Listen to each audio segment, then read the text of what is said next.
दिनै गसाइगाव महकुमानि सिङाव थानाय सिन्द्रिजरा गामियाव रन्जन दैमारिखौ जोबथेसालिनिफ्राय उदां खालामनांगौनि दाबिजों लोगोसे बारग' एनडिएफबिफोरनि रिहाबिलिटेसननि थाखाय मोनसे गेदेर सोमावसारनाय हाबाफारि लायो। बे हाबाफारियाव मोनफ्रोमबो बारग' एनडिएफबि हानजानि गोबां दैदेनगिरिफोरजों लोगोसे गोबां सोद्रोमाफोराबो बाहागो लादों। सोमावसारगिरिफोरा आखायाव बेनार पस्टार लानानै रन्जन दैमारिखौ जोबथेसालिनिफ्राय उदां खालामनांगौ, मोननांगौ रिहाबिलिटेसनखौ थाबैनो होनांगौनि स्ल'गानजों ओनसोलखौ सोगोमखांहोयो।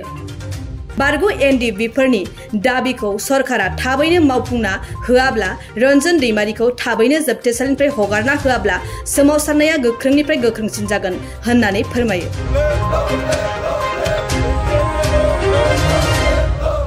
जों लानायनि जाहोनानो जाहैबाय रन्जन दैमारि सार बिथांखौ गनांगौ, थाबनो गनांगौ।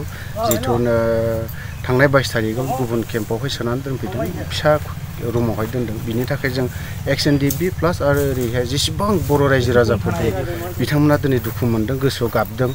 आरो बे दोनफैनायनिबो सिगां न'खरनि मानसिनोबो खोन्थायाखै।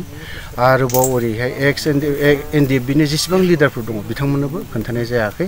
बिनि थाखाय जों बे कार्यक्रमखौ जों धरना कार्यक्रमखौ ओरैनो फिसायै जों लादों, खिन्थु जों उनाव लाफिनबावगोन।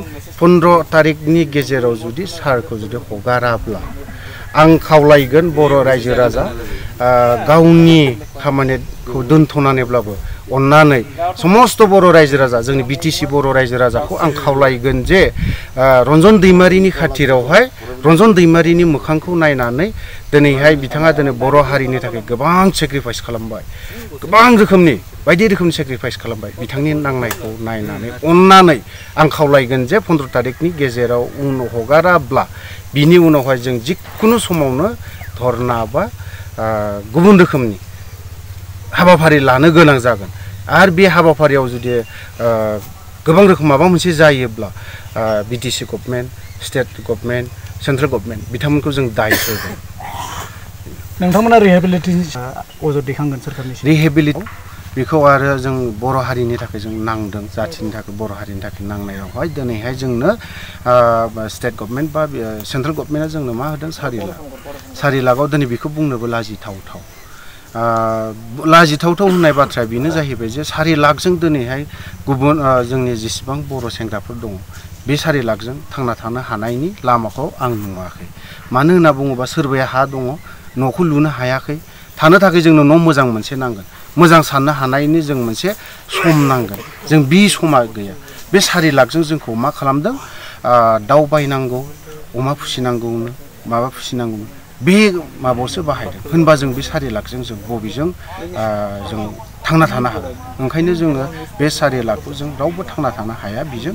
आरो बेजों लोगोसे रिहेबिलिटेसना फ्रायानो गोबाङानो एनडिएफबिनि केडारफोरा रावबो मोनाखै, बेखौ मोनाखै।